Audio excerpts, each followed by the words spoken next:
Good morning everyone. कैसे आप सभी लोग? उम्मीद है कि आप लोग बहुत अच्छे से होंगे और घर पे रह के अपनी पढ़ाई लिखाई बहुत अच्छे से कर रहे होंगे।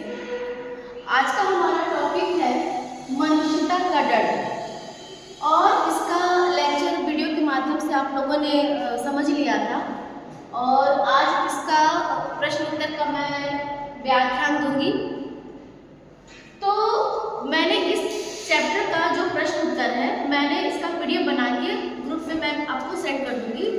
तो कुछ प्रश्नों को मैं यहाँ पे एक्सप्लेन करूँगी, आपको समझाने का प्रयास करूँगी और इसके अलावा मैं पीडीएफ के माध्यम से भी आपको भेजूंगी। जो भी डाउट होगा आप मुझे मैसेज के माध्यम से पूछ सकते हैं। हमारा पहला प्रश्न, लेकिन उसके पहले मैं थोड़ा सा एक प्रकाश डालना चाहती हूँ कि मनुष्यता का डर कहानी जो है वो जर्मन और रूसी देश के बीच में हो रहा था।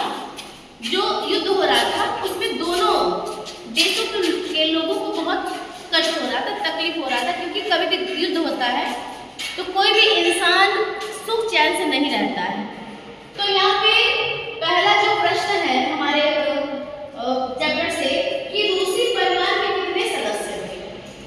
तो रूसी परिवार में 3 सदस्य थे, पॉल, लॉरेंस, स्टेला और पोला।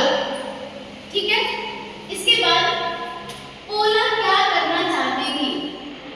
तो पोला मॉस्को जाकर युद्ध में सहायता करना चाहती थी। युद्ध में अगर कोई बीमार है या फिर उसको किसी प्रकार की जरूरत है तो पोला का बहुत मन था कि वह मॉस्को जाए और युद्ध में जाके सहायता करे। ठीक है, इसके बाद हमारा तीसरा प्रश्न है कि शरणागत कौन था, उसका क्या नाम था? तो शरणागत एक जर्मन था, उसका नाम फ्रेडरिक था। अगला है इस युद्ध का प्रमुख आयोजक कौन था? इस युद्ध का प्रमुख आयोजक हिटलर था। यह था हमारा मौखिक प्रश्न। इसके अलावा लघुत्तरीय प्रश्न है कि पॉल, स्टेला और पोला का जीवन कैसे व्यतीत हो रहा था?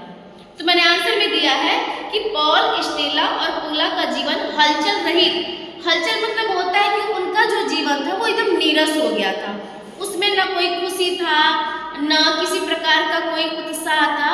ठीक है, इसके बाद एक और प्रश्न है कि आगंतुक आश्रय क्यों मांग रहा था? तो जो आगंतुक था वो फ्रेडरिक था, जो जर्मन सैनिक था और युद्ध में मारे जाने के डर से वह आश्रय मांग रहा था। ठीक है, इसके बाद हम सभी प्रश्नों को आप पीडीएफ के माध्यम से लिख लेंगे और अगर उसमें आपको कहीं पे कोई दिक्कत है तो आप मुझे मैसेज करेंगे, मैं आपको समझाऊंगी मैसेज के माध्यम से। आज के लिए इतना ही। जय हिंद एंड टेक केयर।